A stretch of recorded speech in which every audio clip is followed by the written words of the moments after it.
தமிழகத்தையே உலுக்கிய சின்னத்திரை நடிகை சித்ரா தற்கொலை வழக்கில் அவரது கணவர் ஹேம்நாத் இன்று விடுதலை செய்யப்பட்டுள்ளார். அவர் மீதான குற்றச்சாட்டுகளை நிரூபிக்க ஆதாரங்கள் இல்லை என நீதிமன்றம் தெரிவித்துள்ளது. தகவல்களை விவரிக்கிறார் செய்தியாளர் பாலாஜி. சென்னை கோட்டூர்புரத்தைச் சேர்ந்த சித்ரா தனியார் தொலைக்காட்சியில் தொகுப்பாளினியாக தன் பயணத்தை தொடங்கி பின்னர் பிரபல சீரியலில் முல்லை என்ற கதாபாத்திரத்தில் நடித்ததன் மூலம் பிரபலமடைந்தார். ஆளும் ரசிகர்களை கவர்ந்த சித்ரா இல்லத்தரசிகளின் செல்ல பிள்ளையாகவும் மாறி போனார். மாமாவுக்கு தெரிஞ்ச அம்புட்டுதான். சமூக வலைதளங்களில் போட்டோக்களையும் வீடியோக்களையும் பதிவேற்றி வந்த சித்ராவை லட்சக்கணக்கான ரசிகர்கள் பின்தொடர்ந்தனர். ஒரே ஒரு வெண்ணிற உராங் உட்டான் வகை குரங்கு இந்தோனேஷியா வனப்பகுதியில் இந்த நிலையில் கடந்த 2020ஆம் ஆண்டு டிசம்பர் மாதம் 9ஆம் தேதி சீரியல் படப்பிடிப்பை முடித்துக் கொண்டு நசரத்பேட்டையில் தான் தங்கியிருந்த ஹோட்டலுக்கு சென்ற சித்ரா தூக்கில் தொங்கிய நிலையில் சடலமாக மீட்கப்பட்டார்.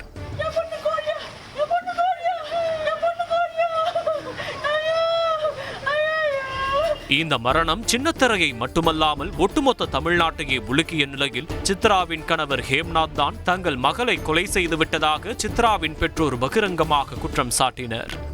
இதையடுத்து தற்கொலைக்கு தூண்டியதாக சித்ராவின் கணவர் ஹேம்நாத் கைது செய்யப்பட்டு வழக்கு விசாரணை திருவள்ளூர் மகிழா விரைவு நீதிமன்றத்தில் கடந்த 3 ஆண்டுகளாக நடைபெற்று வந்தது. இந்த வழக்கில் மொத்தம் 56 சாட்சியங்களிடம் நேரடியாக விசாரணை நடத்தப்பட்ட நிலையில் நீதிபதி ரேவதி இன்று தீர்ப்பு வழங்கினார். அதில் நடிகை சித்ரா மரணத்தில் கணவர் ஹேம்நாத்திற்கு தொடர்பு இருப்பதை நிரூபிக்க போதிய சாட்சிகள் இல்லாததால் அவரை வழக்கிலிருந்து விடுவித்து நீதிபதி உத்தரவிட்டுள்ளார்.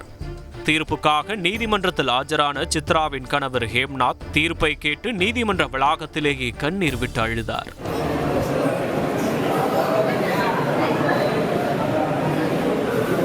தீர்ப்பு குறித்து ஹேம்நாத் தரப்பு வழக்கறிஞர் ஆதாம் கூறுகையில் 56 சாட்சிகள் விசாரிக்கப்பட்டது.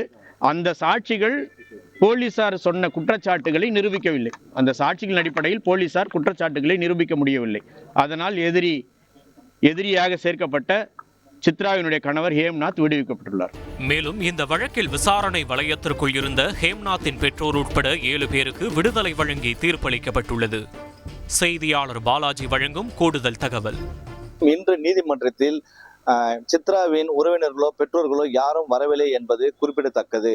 மேலும் சித்ரா தரப்பில் அவரது மேல்முறையீடுகள் செய்வார்களா இல்லையா என்பதை பொறுத்திருந்தான் பார்க்க வேண்டும். பிரியா, விவரங்களுக்கு நன்றி பாலாஜி. செய்திகளை உடனுக்குடன் தெரிந்து கொள்ள உடனே சப்ஸ்கிரைப் பண்ணுங்க.